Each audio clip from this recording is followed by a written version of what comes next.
Assalamualaikum warahmatullahi wabarakatuh.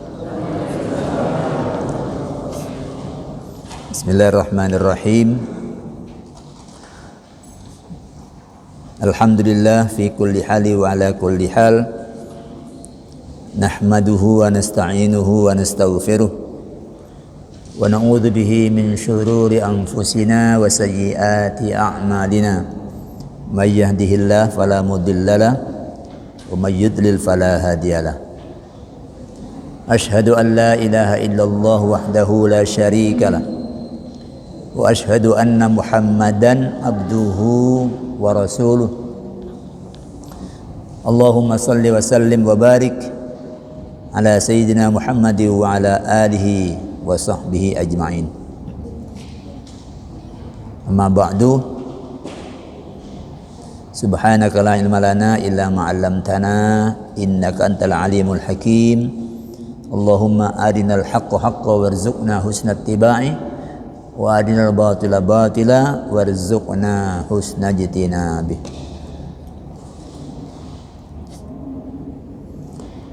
Para jemaah, Bapak Ibu sekalian rahimakumullah, kita bersyukur kepada Allah hari ini kembali kita diparingi rahmat dan berkah, kita sehat walafiat, kita diberi waktu longgar. Pagi hari ini kita hadir di rumahnya untuk mengaturkan rukuk sujud, salat subuh, zikir dan doa. Kemudian kita lanjutkan dengan kajian. Mudah-mudahan Allah Subhanahu wa taala meridhai apa yang kita lakukan, mencatatnya sebagai bagian dari pengabdian kita kepadanya. Amin, Allahumma amin. Para jemaah sekalian, kajian kita pagi hari ini setelah kemarin tentang i'tidal, sekarang tentang kaifiyah sujud. Ini bagian dari rukun.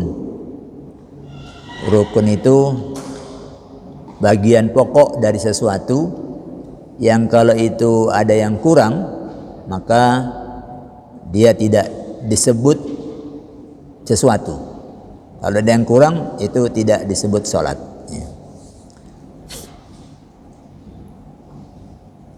Ini kita bicara sujud dalam kondisi normal. Mata dulu. Kalau kondisi tidak normal, ya tidak berlaku kaifiyah seperti ini. Sebisanya kalau tidak normal.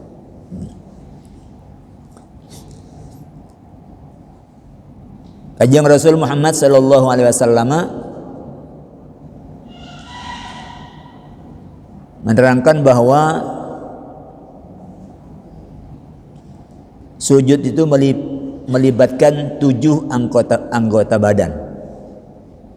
Kata beliau, umirtu an asjuda ala sab'ati a'dhumin. Aku diperintah untuk sujud pada 7 tulang.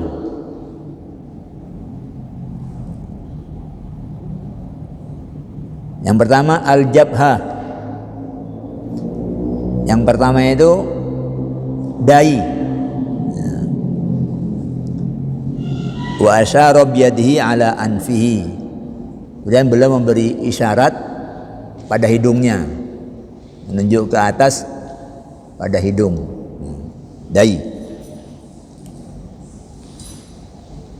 Wal yadaini, dan yang kedua tangan.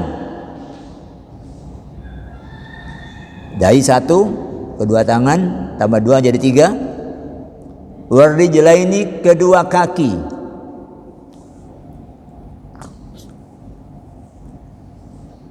Itu jadi 5. wa atrafil qadamaini, kemudian ujung-ujung apa di bahasa kita, kaki yang untuk nyepak bawah itu apa namanya? Kalau bahasa Arabnya itu qadam. Ya. Kita menyebutnya ya masih kaki ya. Ya. Kalau dalam bahasa Arab ada ar-rijlu, itu ya kaki yang panjang ini. Tapi al-qadamu itu yang disepatoni itu namanya al-qadam. Itu ujung-ujung dari kaki yang biasa kita sepatoni, ya, kita pakaikan sepatu. Itu 7 tulang yang Nabi sebut. Beliau diperintah untuk sujud pada 7 tulang.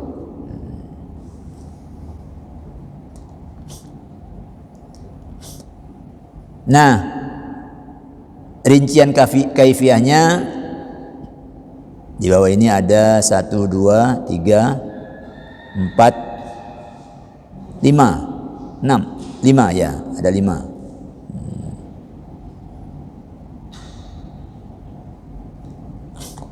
Yang pertama,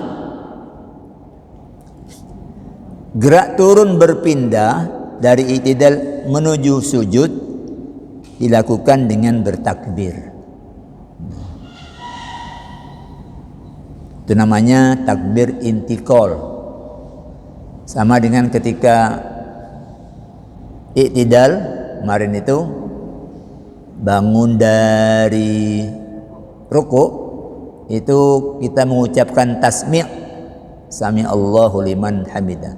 Sekarang turun menuju sujud itu dilakukan dengan takbir.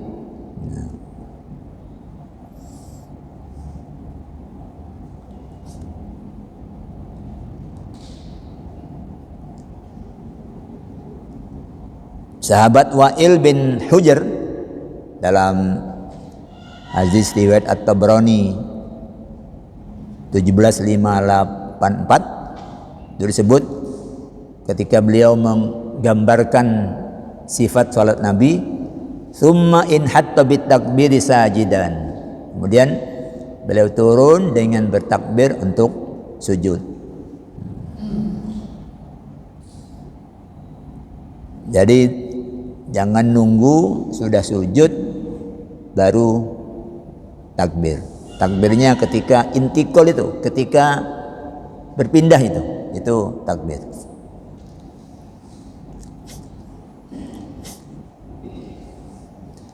Yang kedua, dalam gerak berpindah tersebut, anggota sujud yang pertama kali menyentuh tanah, menyentuh lantai, selain ujung 2 kaki yang memang sudah ada di lantai, khusus 2 ujung kaki itu posisinya memang sudah di lantai, yang lain masih di atas. Itu dalam gerak berpindah itu, yang pertama kali menyentuh lantai ini ada 2 pilihan, ya. Yang pertama kali dia menyentuh lantai itu adalah kedua lutut sebelum kedua tangan.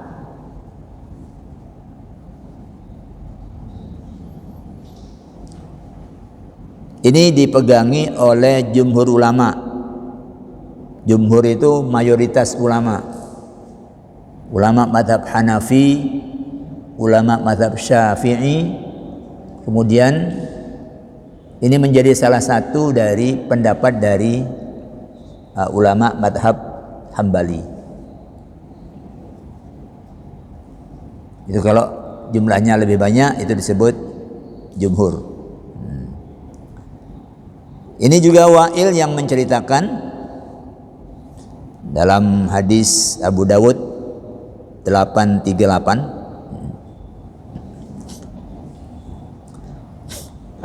Kata Wa'il, ra'aitun nabiyya sallallahu alaihi wasallam, aku melihat Nabi sallallahu alaihi wasallam, idza sajada, kalau beliau itu sujud, wa doa rukbataihi qabla yadaihi, beliau meletakkan kedua lututnya sebelum kedua tangannya.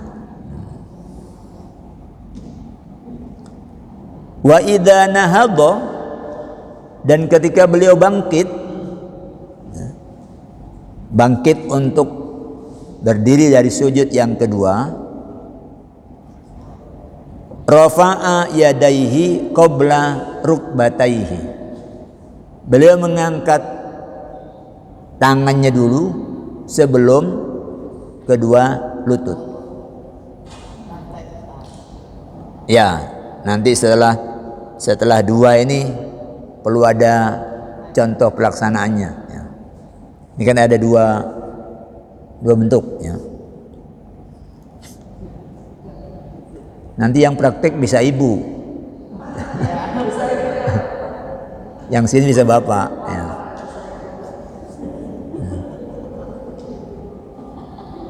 Yeah. Ini yang pola yang pertama. Boleh juga kedua tangan sebelum kedua lutut. Jadi tangannya dulu, kemudian diikuti kedua lutut. Tadi itu lutut dulu, baru tangan. Dengan catatan jangan seperti unta yang akan duduk. Ini di sini nggak ada unta. Ya, apa unta duduk itu? Tapi kalau sekarang itu sudah gampang. Tinggal cari di YouTube cara unta duduk. Nanti akan keluar itu. Ya, keluar. Unta duduk itu banyak terjadi, ya, yang itu kalau itu unta-unta yang dipakai oleh orang Arab untuk foto-foto. Nah, biasa itu kalau di tempat-tempat ziarah itu di Arafah, di seputar Jabal Rahmah itu ada orang foto untuk foto dengan unta. Di Uhud juga begitu. Nah, unta itu di atasnya itu ada tempat duduknya, pelananya yang enak untuk duduk. Orang nggak akan bisa naik kalau untanya nggak duduk. Nah, oleh yang punya itu biasanya agak ditarik sedikit ke bawah, unta itu sudah duduk. Nah, Nabi bilang jangan seperti itu. Iya, tangan duluan, tapi jangan seperti itu.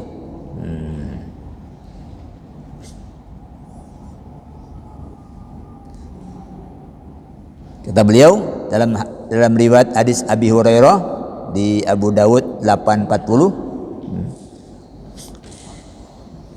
idza sajada ahadukum fala yabruk kama yabrukul ba'iru. Kalau kalian sujud, maka kalian jangan melakukannya seperti unta yang akan duduk. Wal yadaihi qabla rukbataihi, hendaklah dia letakkan kedua tangannya sebelum kedua lututnya. Nah,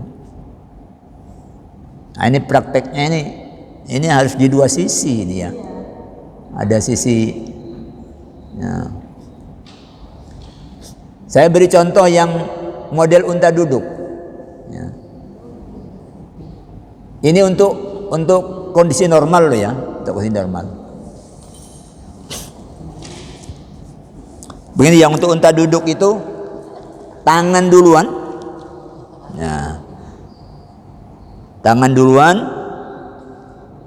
Turunnya itu tangan duluan. Modelnya begini kalau unta duduk. Ini model unta duduk. Ini. Jadi ini dulu. Jangan seperti ini. Ini model unta duduk. Kalau yang model yang dibilang Nabi itu begini. Jadi udah turun, coba ini duluan terus ini. Ini mendahulukan tangan apa? Lutut. Sebelum lutut. Tangan dulu.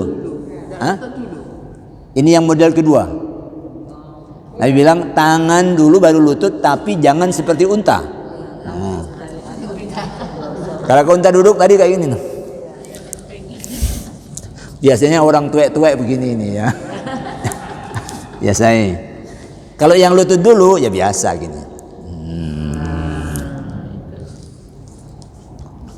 Ibu yang mana biasanya? Yang lutut dulu. Ya lutut dulu.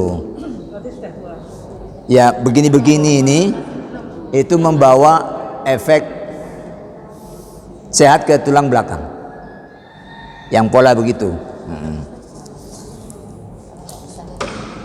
Oke, yang bapak-bapak sekarang tinggal kasih contoh bapak-bapak. Mungkin di sini ada yang gitu juga. Itu model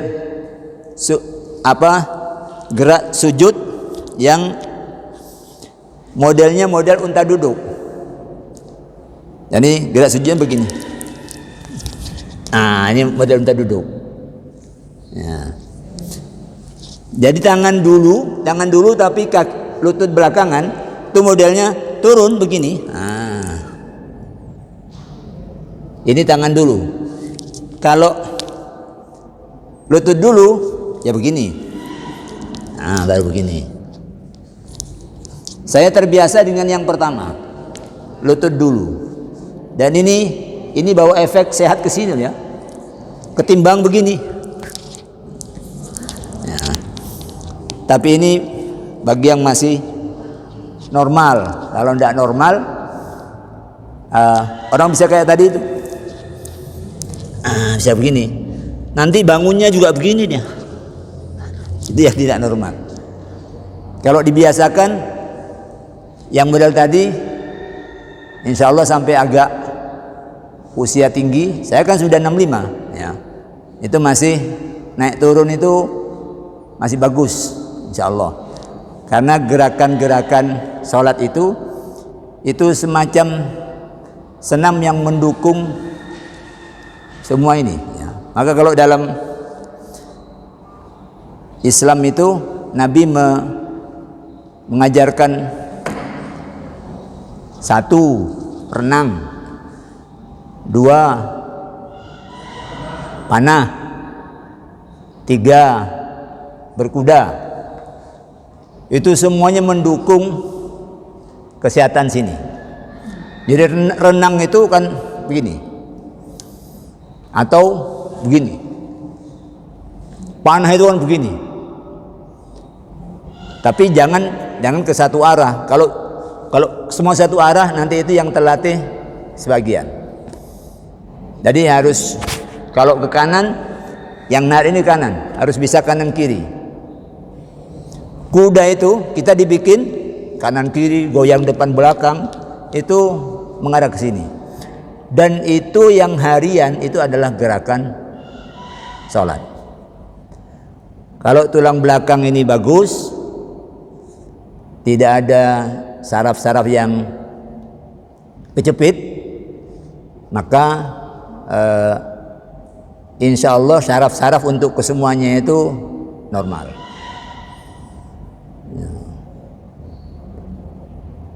Jadi kalau pola orang menyembuhkan penyakit yang kaitannya dengan saraf, itu kalau model-model coro yang bertolak dari Al-Quran, itu tidak pakai pembedahan, tapi dengan gerakan. Kalau ahlinya itu bisa dengan sekali 2 kali terapi sudah selesai. Saraf-saraf kecepit itu. Kalau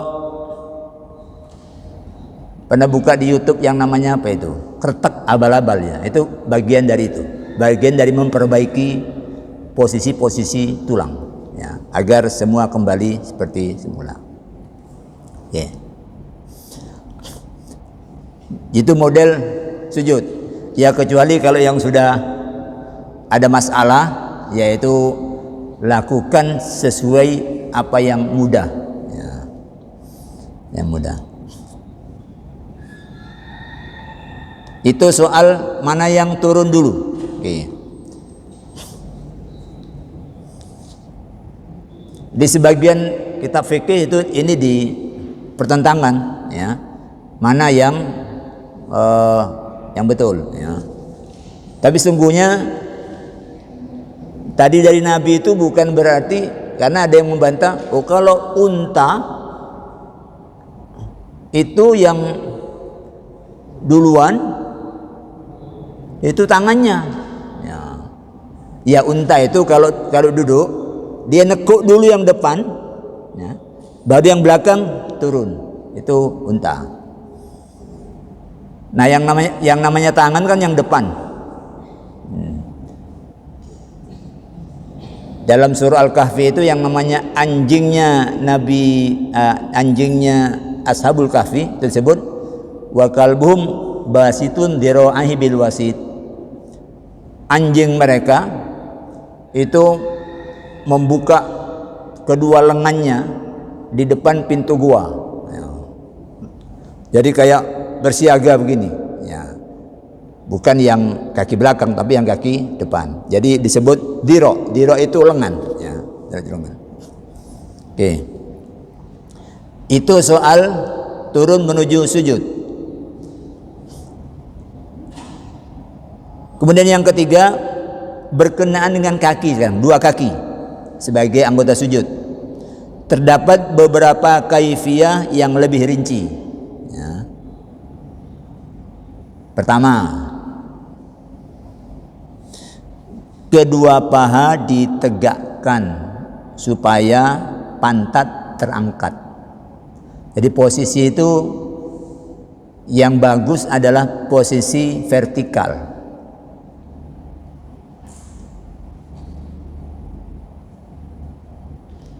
Ini diterangkan dalam hadis Abu Daud dan hadis Al-Bukhari. Jadi beliau ada sahabat Nabi yang menerangkan salat Nabi yang dia lihat.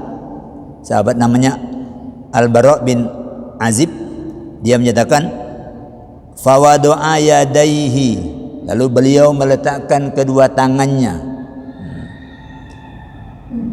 wa tabada ala rukbataihi, ya, dan kemudian bertumpu pada kedua lututnya, wa rafa'a ajizatahu, dan beliau mengangkat pantatnya. Jadi kepala memang harus agak ke depan supaya pantat itu terangkat. Kecuali kalau itu di tempat yang sangat berdesakan, rapat sekali, nah itu orang bisa sujud sebisanya. Kalau pas rapat sekali, sujud sebisanya. Kadang-kadang masjid-masjid yang makmur seperti Masjidil Haram, orang bisa ketemu dengan posisi seperti itu, ya. Sudah kadung ada di dalam, yang dari luar banyak masuk karena nggak tahu kalau di dalam itu sudah full, akhirnya menjadi rapat-rapat, ya. Sujud itu seakan-akan badannya nempel ke mana, ke pantat, tapi itu tidak normal. Yang normal tegak, ditegakkan yang namanya paha ini, ya. Kata Al-Bara' bin Azib, hakadha kana Rasulullah sallallahu alaihi wasallam yasjudu, demikianlah Rasul kalau sujud, ya. Nah, beliau kan jadi imam. Nah, imam itu kanan kiri longgar, ya. Nabi menyatakan dalam sebuah hadis yang diriwayatkan oleh Anas, i'dilu fis sujud, tegaklah kalian dalam sujud. Jadi menjadi seimbang, ya, menjadi seimbang. Kanan kiri muka belakang jadi seimbang. Tidak terlalu abot ke depan, tidak terlalu abot ke belakang atau samping kanan samping kiri. Wala yabsutu dira'aihi kal kalbi. Ya. Dan janganlah dia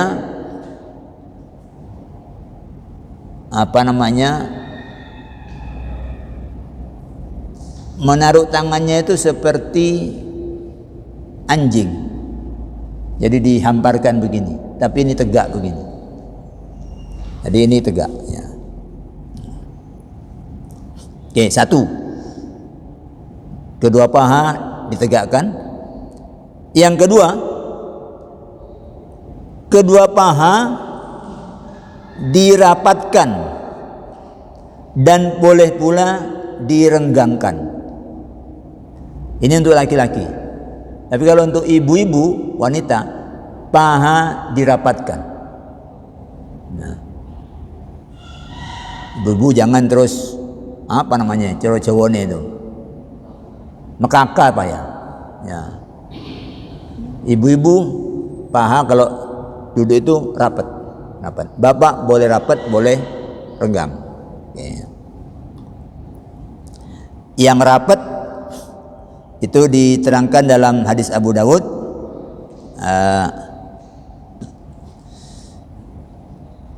Idza sajada ahadukum fala yaftarish yadaihi iftirasal kalbi. Kalau kamu sujud, maka janganlah kedua tangannya diletakkan kayak anjing naruh kedua tangannya itu, ya. Sikulnya tidak diangkat gini, ya. Wal yadumma fakhidaihi. Hendaklah kedua paha ia rapatkan. Ini yang rapat, ya. Kemudian yang renggang ini dituturkan oleh Abi Humaid, ya, bahwa Nabi idza sajada, kalau beliau sujud, farraja baina fakidaihi, beliau renggangkan antara dua pahanya, ghairu hamilin batnahu, dan kedua paha itu tidak dijadikan sandaran untuk perut beliau. Jadi sandaran kalau orang sujudnya dekat, tapi kalau jauh perutnya itu tidak kena paha, perutnya akan menggantung, ya.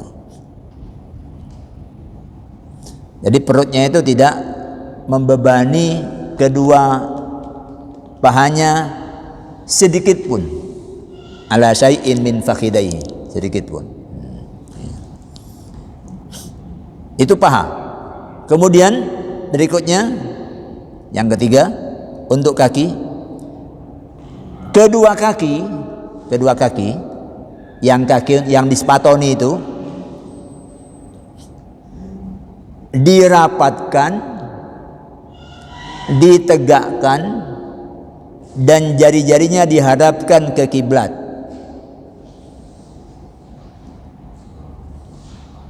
Jadi kaki itu jangan melebar. Lututnya boleh melebar, tapi yang kaki itu merapat, tegak, ya, ditegakkan, dirapatkan, jari-jarinya dihadapkan ke kiblat, ditekuk. Ini kalau males biasanya enggak ditekuk, ya. Siti Aisyah menggambarkan begini. Faqattu Rasulullah sallallahu alaihi wasallam. Aku kehilangan Rasul, ya. Wa kana ma'i ala firashi. Padahal sebelumnya beliau tidur di sebelahku. Begitu terbangun, kok Rasul nggak ada. Jadi dia merasa kehilangan, kok nggak ada. Mana?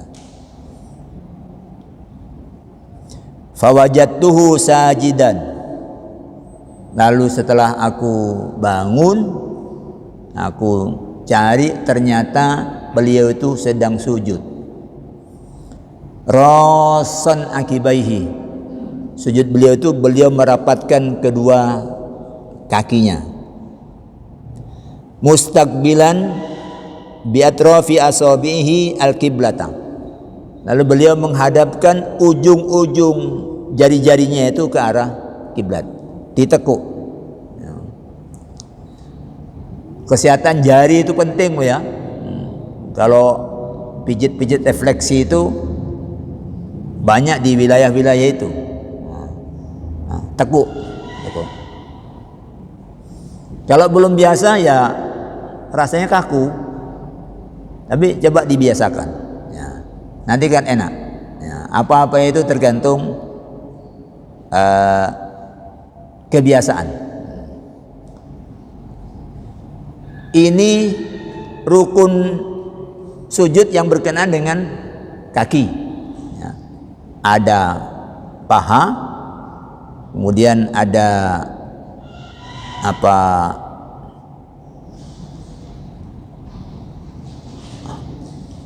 kodamain, kaki yang disepatoni itu posisinya. Ya. Oke, yang keempat, kedua tangan. Ya.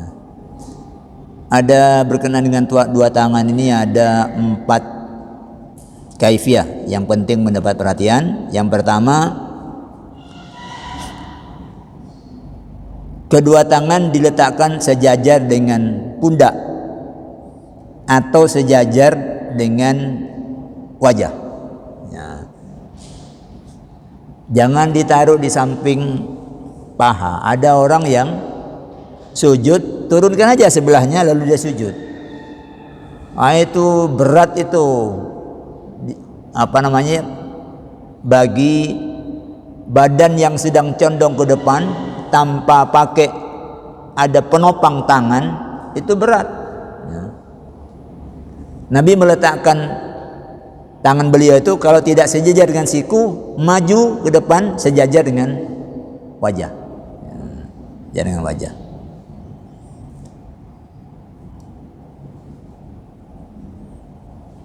Oke. Yang sejajar dengan siku dinyatakan dalam hadis At-Tirmidzi 270. Wa nahha yadaihi an jambaihi. Beliau menjauhkan kedua tangannya itu dari kanan kiri lambung. Tidak ngempit seperti ini, tapi dibuka, direnggangkan. Wa wada'a kaffaihi hadwa mankibaihi. Beliau kemudian naruh kedua tangannya itu setentang atau sebanding dengan sikunya, baunya, dengan baunya. Ini hadis yang menyebut sejajar dengan pundak. Kemudian yang sejajar dengan wajah, ini hadis At-Tirmidzi 271. Abu Ishaq menuturkan bahwa dia bertanya kepada Al-Barra bin Azib, sahabat Rasul yang banyak menyaksikan Rasul salat. Aina kana an-nabiy sallallahu alaihi wasallam yada'u wajhahu idza sajada. Di mana Kanjeng Rasul meletakkan kedua wajahnya ketika beliau sujud. Faqala, lalu sahabat Barra itu menyatakan baina kaffaihi, beliau letakkan di antara dua telapak tangan. Jadi ini ditaruh di samping telinga kanan, samping telinga kiri, agak maju ke depan. Jadi pilihannya itu dua. Itu posisi tangan. Kemudian yang kedua, jari-jari tangan dirapatkan. bukan dibenggangkan begini. Ketika ruku kemarin itu ini dibenggangkan karena kita menggenggam kepala lutut itu, genggam, dan ini dibenggang. Ketika sujud ini rapat, semua menghadap ke kiblat. Jari-jari ini ya, menghadap kiblat.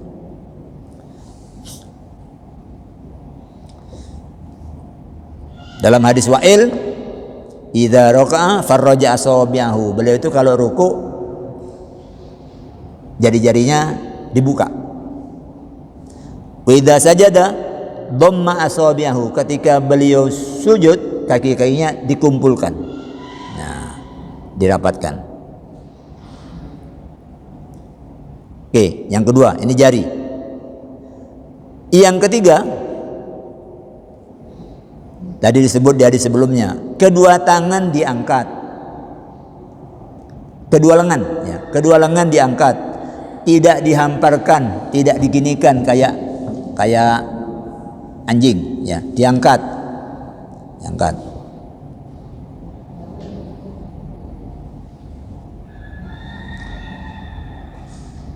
Dalam hadis Muslim 1132 disebut bahwa Rasul bersabda, idza sajadta, kalau kamu sujud, fadha kaffaika warfa mirfaqaika, letakkan kedua telapak tanganmu dan angkat kedua sikumu. Jangan dihamparkan tapi diangkat. Ini menjadi semacam tiang penopang keseimbangan kanan kiri, ya, kanan kiri. Oke.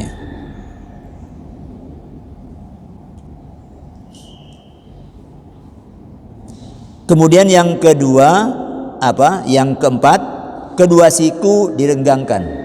Kedua siku direnggangkan. Wa nahha yadaihi an jambaihi, ya. Beliau menjauhkan kedua tangannya dari kedua siku, ya. Tapi ini selagi mungkin.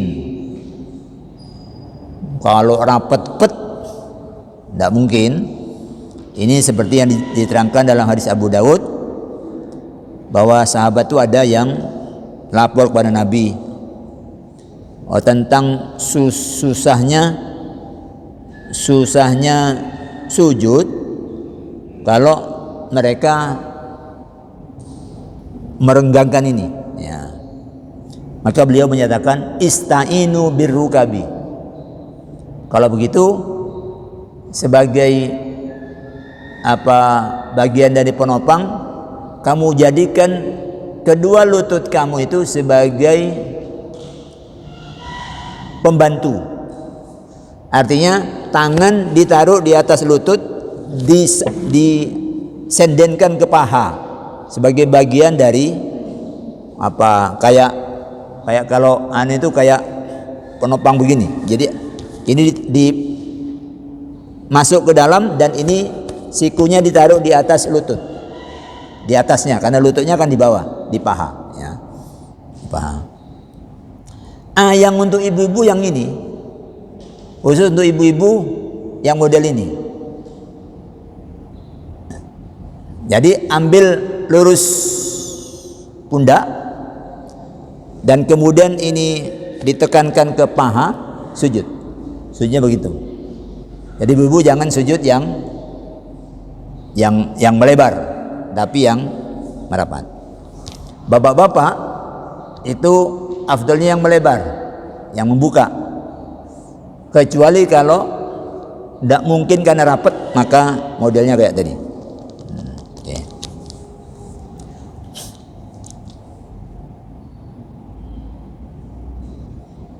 Lalu yang kelima, sekarang yang terakhir, ini tentang dahi.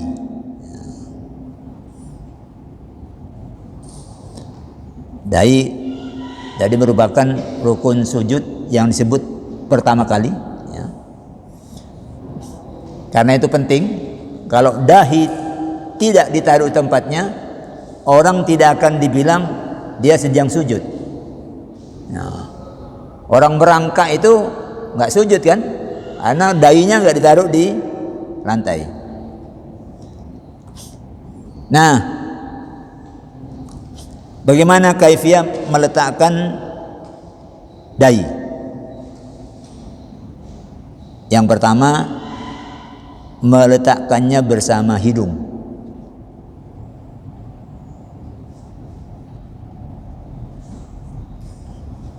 Nabi itu kan hidungnya mancung, ya.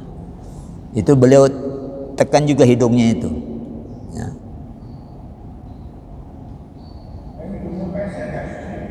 Kenapa? Apalagi yang tidak ada hidungnya. Ya. Pokoknya ini teknis ini untuk membuat dahi yang menyentuh tanah itu areanya lebih lebar. Ya.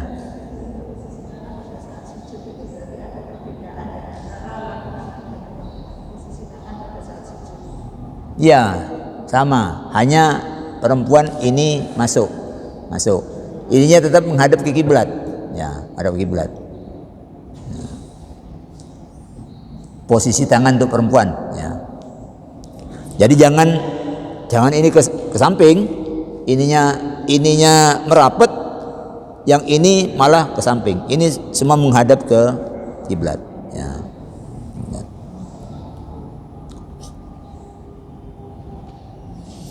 Jadi kalau hidung ditekan, lalu posisi wajah menjadi lebih datar, maka wilayah ini yang menyentuh tanah itu menjadi areanya lebih lebar, dan itu memungkinkan musolli untuk dapat melaksanakan apa yang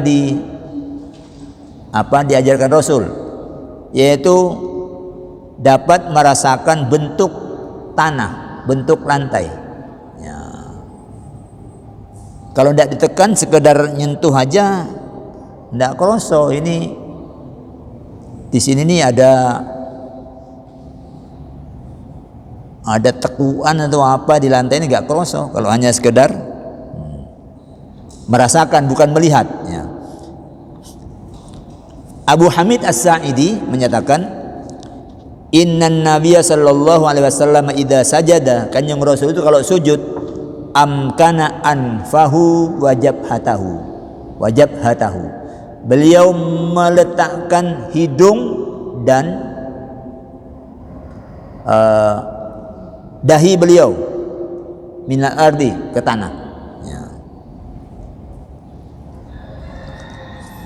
Dan kemudian beliau mengajarkan, idza sajadta fa amkin jabhataka minal ardi hatta tajida hajmal ard. Ketika beliau ngajari sahabat yang salatnya buruk, salah satu yang beliau ajarkan adalah, kalau kamu sujud, letakkan dahimu di tanah sampai kamu merasakan bentuk dari tanah itu. Kan saraf kita itu di mana-mana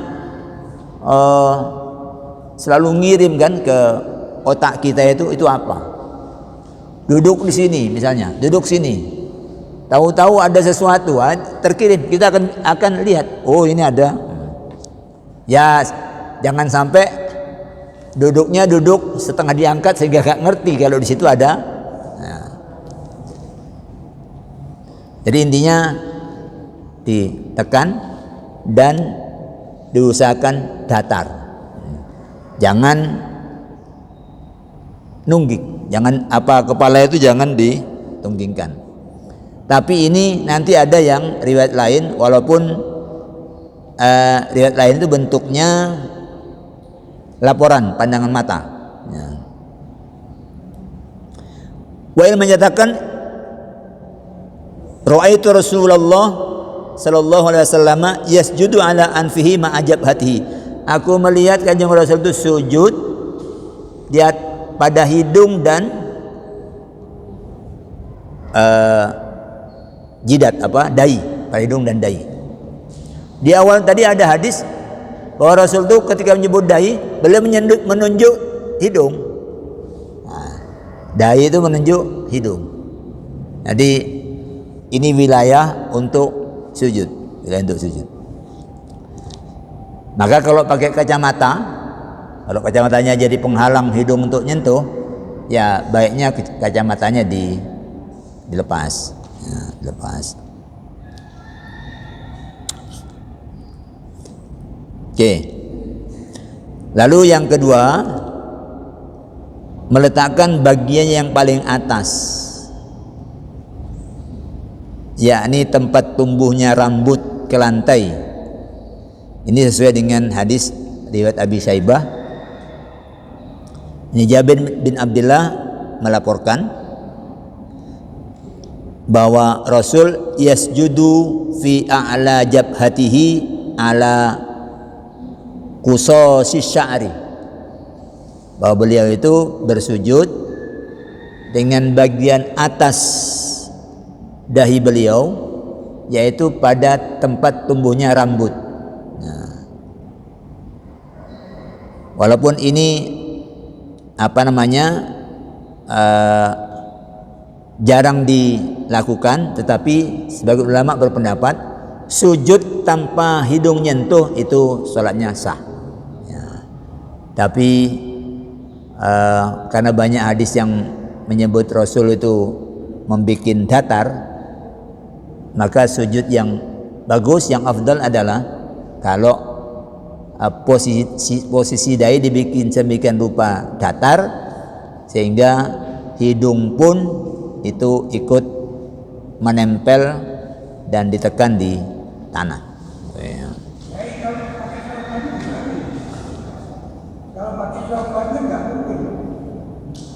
Wah, itu dah terhalangi. Ya. Ini kayak ibu-ibu itu, ya, yang ada gininya, ya. Itu menurut sebagian ulama itu tidak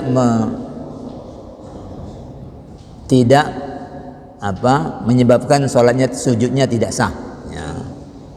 Walaupun dalam mazhab Syafi'i itu kalau ada penghalangnya begitu, itu sujudnya tidak sah. Ya. Yang menyatakan sah itu ada riwayat hadisnya di Muslim 620, itu yang menyebut kami salat bersama Rasul sallallahu alaihi wasallam fi syiddatil harri, salat bersama Rasul ketika cuaca sedang panas. Fa idza lam yastati ahaduna ayyumkina jabhatahu minal ardi, kalau salah seorang dari kami itu nggak bisa untuk menaruh dahinya ke mana ini, ke tanah karena panas, ya. Basato thawbahu, maka baju yang dipakai itu ditarik untuk dihamparkan, lalu dia sujud di situ. Nah, karena ini ada dia sengaja menaruh penghalang baru, maka itu pendapat yang menyatakan sah, yaitu tetap sah. Tapi tentu yang afdal itu adalah kalau ada perbedaan pendapat itu cari yang paling tidak menimbulkan beda pendapat. Apa? Bebaskan. Nah, bebaskan ini. Itu paling aman, gak ada beda pendapat. Nah, tapi kalau di gini baru itu jadi soal. Diikat begini itu jadi soal. Ada yang berpendapat sah, ada yang berpendapat tidak. Tapi itu karena kebutuhan, ya tidak apa-apa. Orang sininya luka, diperban, ya tidak apa-apa. Salat aja dengan seperti itu. Baik, saya kira ini semuanya berkenaan dengan aspek-aspek pekerjaan fisik dari sujud, ya, sujud. Kalau kita penuhi dengan baik, ya, memenuhinya itu sudah membuat kita akan lebih khusyuk ketimbang enggak. Karena kita sadar, Nabi menyuruh begini. Itu membuat kita lebih khusyuk. Yang kalau kita tidak perhatikan itu menjadi sesuatu gerakan yang rutin aja, yang jalan tanpa. Sementara ini semuanya diatur mengikuti yang diajarkan Rasul, itu membantu hati kita untuk fokus melupakan yang lain. Jadi mulai dari takbir itu kita hadirkan itu cara yang diajarkan Nabi, maka kita akan merasa salat kita itu lebih berisi daripada salat yang berlangsung sebagai kegiatan rutin yang jalan, tapi tiba-tiba sudah salam kanan, salam kiri. Oke, saya kira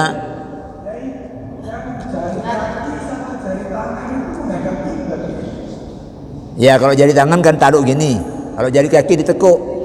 Ya. Gak, kan biasa kan tekuk ya? Ya, biasa ditekuk. Coba jaringan nanti tekuk. Ya. Awal-awal mungkin rasanya kaku. Tapi kalau itu sudah sehari sekian kali, nanti jari-jari itu seperti mendapatkan pijatan refleksi yang membuat sehat, efek sehat untuk badan kita. Ibu apa tadi, Bu? Mungkin minggu depan bisa dipraktekkan mulai kaki mikro sampai S8. Oh iya. Ya apa ya? Tidak masalah, yang penting kita kan tahu sebenarnya bentuknya seperti ini ya orang tua. Seperti itu. Oke. Jadi kita tidak hanya sekedar mendengarkan teori. Ya.